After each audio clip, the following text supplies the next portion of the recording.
Hey YouTube, back for part 2 of some horror movies that I like my faves, that are not like the mainstream ones. First one we have here is a ghost film called Prison.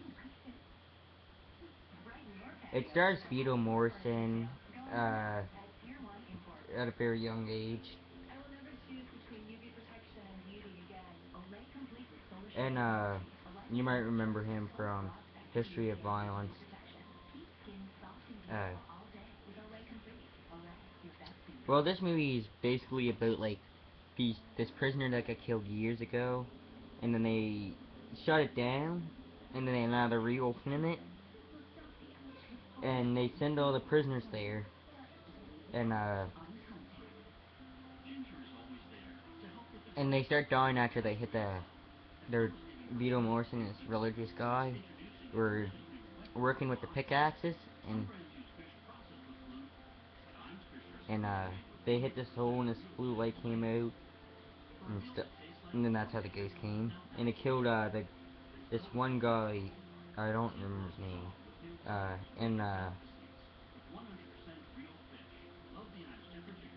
In Hotbox, and melts him, and this one guy gets like pipes all through him. One guy pretty much like sacrificed himself by cutting himself. One guy gets shot by a cop, and then comes up like this, and does that at where he got shot, and like it didn't face him. Then he went down after the cop died, and one guy got killed by like a gun. Like it's like Ghost, but it's all like you don't see the ghost to the end. Near the end. Really good movie, check it out. Second one, there's only a couple left. There's like 6 again. So I don't know how much time I would have to talk about all of them. Next one I have is Happy Birthday to Me. This is an underrated slasher in my opinion. Like not enough people know about this. This does deserve a Scream Factory release. And it's about this girl named Jenny, and she's been in like some sort of accident. She got surgery, but she doesn't know what quite happened. She just knows she got surgery. She was in an accident. Her mother died, and she visits her dead mother quite frequently. And she's in this academy of like Crawford, I think it was called, top 10. And there's like the nerd, the jock, like the jock, the one that can lift weights, one that drives a motorcycle, the jokester, like the practical characters. There's like what I mean. The next movie I have is another Christmas one, Silent Night, Deadly Night. You made it through Halloween, now trying surviving Christmas. They must have forgot about Black Christmas. And it's the unrated version. Like you can tell where they re-added in. It's one of my favorite horror films, and I know it's a series, there's 5 of them, but this is the only one that, like, this is the best one. Part 2, okay, just a sec before I get to part 2. Silent Night, Deadly Night is about a boy named Billy, and he goes visit his grandpa, and his grandpa pretty much tells him, you know what Santa Claus does? And he says he brings presents to all the good boys and girls, and then he's like, he only brings presents to the ones who've been good all year and did nothing naughty. And he asks him, have you did nothing naughty? And he shakes his head no. Then yes. He's like, when you see Santa Claus tonight, you run! You run for your life! And then part 2 is pretty much the 40 minutes of it. But it's so fucking damn cheesy. And there's actually added stuff in it, like it still like you can see new stuff, but you might want to just start it right after part 1, like, like, but they cuts in and out, and just great fucking cheesy lines in this. Really good. It's an okay movie. Pray won't save you the silent part of this night.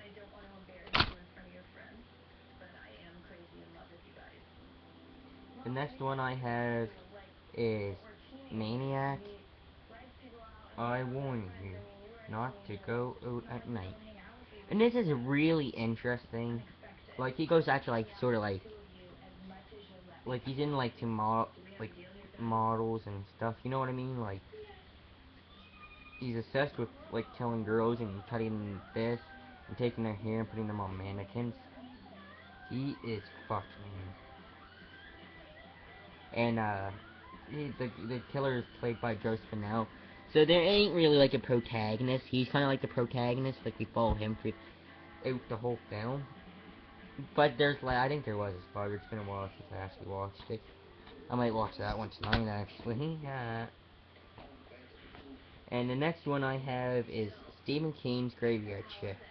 There might be more parts. I'm just trying to do 6, and I'm looking at the shelves, and you know what I mean. And this one has been snuck up on me lately. Like, there's good characters. It stars uh, David Andrew Kelly Wolf.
You know, the boss guy. He's like, you and me are going back to hell together! Like, but he doesn't with his accent. And, like, people just start dying off. One guy is hanging up lights for cleanup, and the bat wing comes down. A girl trying to, sell out Warwick. She gets killed. She falls down the steps, Rat's got her. And Rogan falls into this big hole and drowns. Rat comes up, eats him. There's blood all over his face. This is all practical. And I did hear Tom Savini was supposed to direct this. And that would have been really interesting. And the last one I have is a Joe Sudoff film. It's called The Prowler, and I'm surprised this movie never got a sequel. This is what really got Joe Sudoff the Friday the 13th role for the final chapter. It has Tom Savini on special effects, just like Maniac. And it's about, we start off in 1945 with this little black and white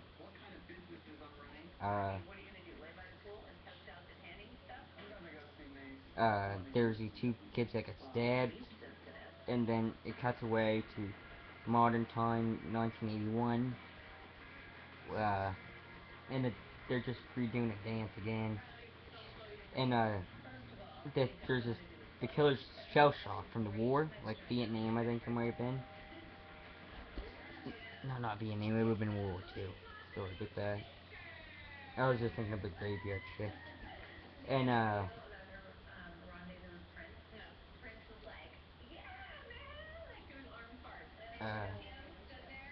this then they had to dance, and they said some locals might not like it. And this one girl showering, and her boyfriend pops up, and then he gets stabbed in the head. Knife pulled the fuck out, his eyes rolling back his fucking head. It was pretty neat. And there was like, it's kind of like, you know how Friday 4 worked. Like, you got a couple random characters that break the film that don't really get too much dialogue that die. There's this one girl in the pool, that's right there, her, and she's swimming in the pool and she gets out, she gets kicked in the fucking face, knocked the fuck, that would fucking hurt, getting kicked in the fucking face, climb out of the pool, and then she gets her throat slashed, and another girl comes out. I forget the name girl, but the cop in it, his name Mark, and I remember that because there was a wheelchair guy in 81 named Mark from Friday 13th Part 2, and one guy was named Paul name. So yeah, and then we find out who the killer is, and it just it reveals itself, and then he dies, and you know, it just ends.